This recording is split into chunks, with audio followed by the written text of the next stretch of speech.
Tara, I want to bring a second person into this conversation. I want to go from Nemawaug Camp, where you are in northern Minnesota, to South Dakota. This week, the Republican governor there, Kristi Noem, announced she's deploying 50 members of the South Dakota National Guard to the U.S.-Mexico border at the request of Texas Governor Greg Abbott. But there's a twist. The deployment is being paid for by billionaire Republican mega-donor Uillis Johnson, who lives in Tennessee. Some critics have accused Noem of turning the National Guard into a private mercenary force targeting migrants. Our next guests obtained documents that indicate this same force, the South Dakota National Guard, will be deployed to suppress land and water defenders resisting pipelines. We are also joined by Bruce Ellison, water protector and land back attorney in Rapid City. Can you talk about, Bruce, what these documents show that you've gotten a hold of? Good morning, Amy. Thank you for having me on. Essentially, what seems to be evolving is not just the militarization of our police forces, but particularly the active deployment and involvement of National Guard troops in the suppression of resistance to fossil fuel industry and other activities. And that's aside from the private use that you referenced earlier. Where are we going with this? Essentially, the documents that we got had to do with plans for the now ended KXL pipeline and how the South Dakota National Guard was going to be the main force to ensure that the pipeline, 315 miles, was constructed, and that they would be guarding not only construction operations, but also equipment, and interestingly enough, including the use of lethal force. So what we're finding is that... Wait. Can you talk more about what that means? The South Dakota National Guard can kill people to protect a pipeline. Essentially, yes, they can. It can be used to defense of others, of course, but also defense of property. And the standards have to do with if other means cannot reasonably be used to stop destruction of property, or someone who's leaving believed to have destroyed property, lethal force can be used. What's happening is that we look at an evolution from, say, Standing Rock, where the National Guard played a role. They manned checkpoints, they drove trucks around with food and other equipment. That has then evolved to current plans for the KXL pipeline, which would be active deployment. I mean, these would be not only so-called civil disorder forces, but they would be backed up by regular troops who would be armed with automatic weapons. This was deployed a little bit about a year ago around the protest near Mount Rushmore, when Trump was visiting by land-backed people who were trying to raise issues, as I said, near Mount Rushmore. We saw that real first combination of the active use of the military, from being in the back to being in the front. So you have the first news that Governor Noem is boasting about, that she got a mega donor, Republican donor, billionaire donor, to pay for National Guard's people to be sent to the border. Will these people, the National Guard, use to protect pipeline and go after water protectors, be paid for by the company?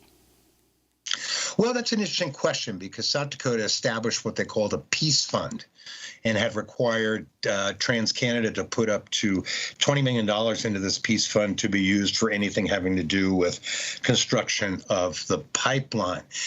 It's a slightly different form, but still we're talking about the use of our National Guard to support multinational hazardous transportation and extraction industries in the United States, particularly the fossil fuel industry.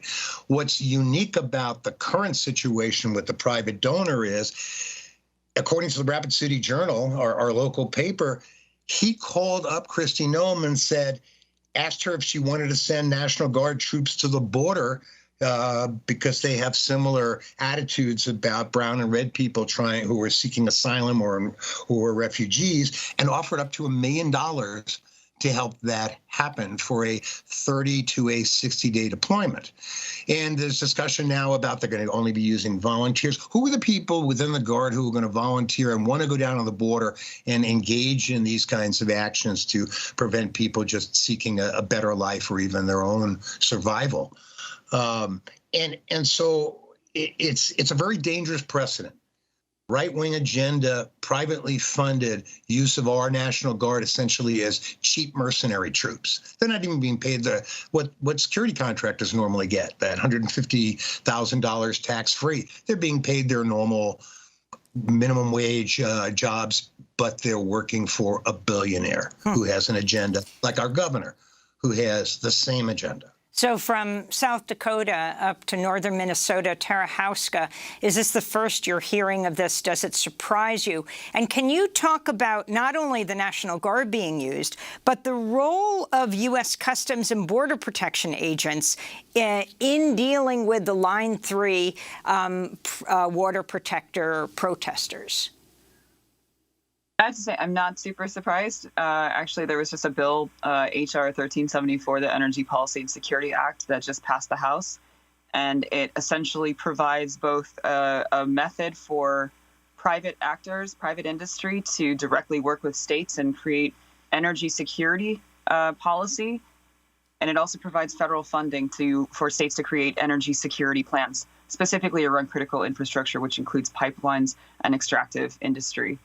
It seems like it's basically like responding directly to situations like the Enbridge Corporation here in Minnesota, which is engaged in a public safety escrow trust where it's paying our police directly to, I mean, it's incentivizing our police to target, harass, surveil water protectors and reimburse them for all the costs of doing so. That's why we see 50, 60 squad cars here on a dirt road blockading us in our driveway. I mean, they're getting paid by the company to do it. And as far as the National Guard and all of that and the militarization goes, I mean, we've seen Customs Border Patrol drones over our camp for years. There's been Customs, Department of Homeland Security helicopters over protests. There's been Department of Homeland Security helicopters over our private property, our encampment.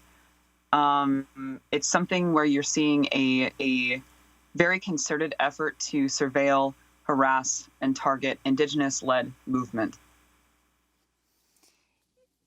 Before I ask you a slightly different question about what has happened throughout Canada, yesterday being the Canada Day protests, let me ask you about these sex trafficking charges.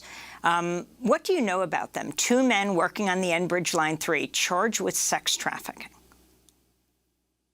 I know that it's the second sex trafficking ring that's been busted that's had Enbridge employees in it in the months that they've been here in our territory.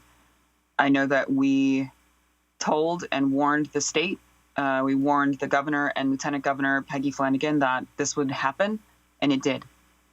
A 30-minute training or even a day training to employees is just not enough. These people are here in our state. They're mostly from out of state. There's 5,000 mostly out-of-state workers here constructing Line 3.